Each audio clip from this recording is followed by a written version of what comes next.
नमस्कार, मी अश्विनी पुरी आणि तुम्ही पाहता DS न्यूज 24 बातमी आहे पुण्यातून. पुण्यातील कात्रज परिसरातून ही एक धक्कादायक, थरारक पण दिलासा देणारी घटना समोर आलेली आहे. जांभूळवाडी येथे खेळताना 7 वर्षाचा मुलगा 2 भिंतींच्या अरुंद जागेमध्ये अडकला आणि परिसरात एकच खळबळ उडाली आहे.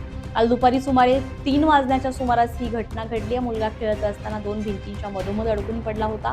घटनेची माहिती मिळताच PMRDA, महानगरपालिका, अग्निशमन दल आणि आपत्ती व्यवस्थापन दलाचे जवान तात्काळ घटनास्थळी दाखल झाले. परिस्थिती गंभीर असल्यानं बचाव कार्य मोठं आव्हान होतं.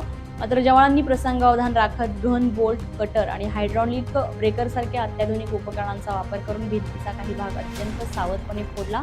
काही वेळ चाललेल्या शर्थीच्या प्रयत्नानंतर अखेर मुलाची सुखरूप सुटका करण्यात यश आलंय.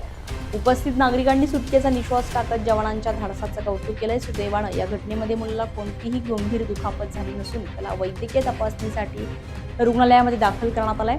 आपत्ती व्यवस्थापन दलाच्या तत्परतेमुळे मोठा अनर्थ टळलाय आणि पुन्हा एकदा जवानांच्या धाडसाचं सर्वांनीच कौतुक केलंय.